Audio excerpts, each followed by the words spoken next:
The topic of Pokemon clones has exploded recently with a notable video game release, but today's Indie Game Spotlight review takes its inspiration from another monster collecting franchise. Anode Heart, released in November and developed by a single developer, takes us on a journey through a world whereby digital monsters have begun to bleed through into the overworld, and you, the protagonist, have no memories. If that sounds right up your street, then grab yourselves a good cup of tea as we dive in. Hello, I'm Hale, and this is my review for Anode Heart. The first thing you'll notice about Anode Heart is its art style. This game is built entirely with 2D pixel art that takes us back to the early 2000s. This game feels like it would be right at home on classic consoles such as the very first PlayStation or even Game Boy Advance. As you progress through the game, you'll recruit new Tama to fight alongside you. Yes, that's right, the monsters in this game are called Tama. If you think you recognise the word, think Tamagotchi or Digitama. This game is literally telling us what we'll be doing straight out of the gates. The overworld itself is full of computer chips, giving you that feeling that at times you are travelling over a circuit board. This theme continues as you explore into new areas. As we train up our Tama, they hit their maximum levels and must be rebooted in order to reach their true potential. And with every reboot, they can achieve even higher levels and accrue more potential points, which can be spent on fine-tuning the Tama's very own stats. These very same reboots allow you to choose different evolutionary paths the second, third, and even fourth time around, and the battle scene is full of information. We have 7 moves, otherwise known as techs, each one having a damage amount, cost, and limit on its use per battle before taking recoil damage, in addition to their own unique effects.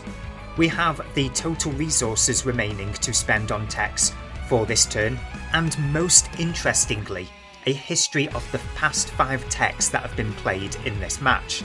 Have you ever briefly forgotten what the last move was that was played in a Monster Taming game? Well, worry no more.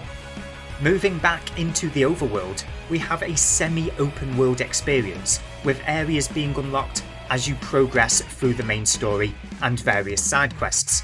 Enemy Tama can be encountered in the overworld and can appear all glitchy.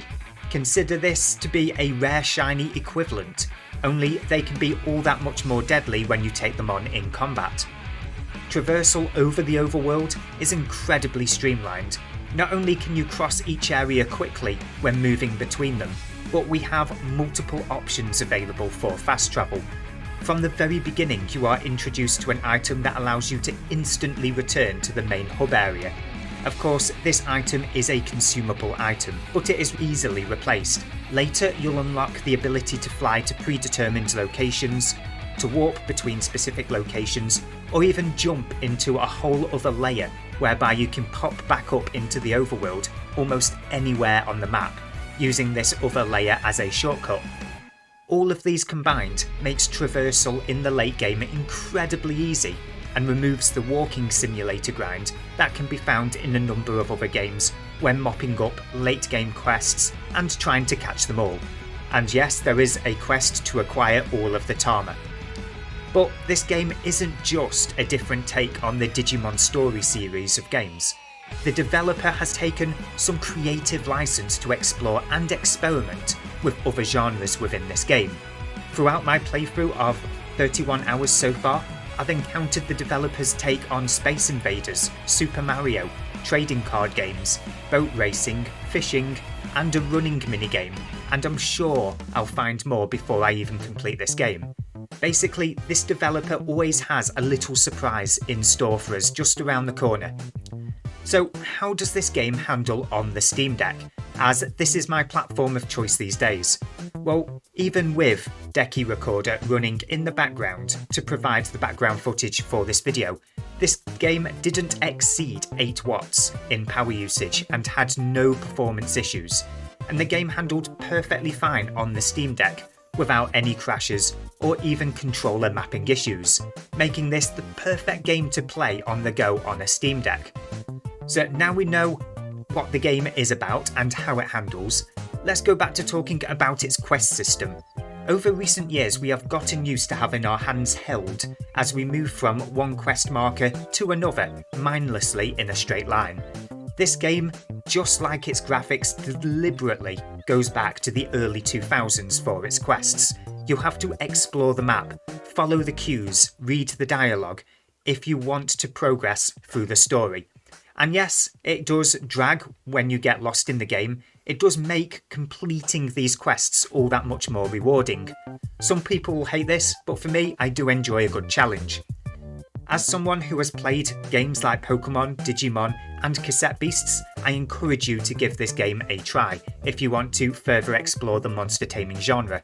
I certainly enjoyed it and continued to play it despite the release of the now viral Palworld game. So that is my review for Anode Heart. Are you thinking about getting the game? Maybe you have another game suggestion for me to review. Let me know in the comments section below. In the meantime, feel free to hit that subscribe button if you want to see more videos on indie games such as Anode Heart. I'm currently looking at my back catalogue of indie games to do reviews on, but I wouldn't mind attempting a few other Anode Heart videos if you guys are interested. I also have a number of videos on a sci-fi mobile game if that's your jam. But until the next video, play casual.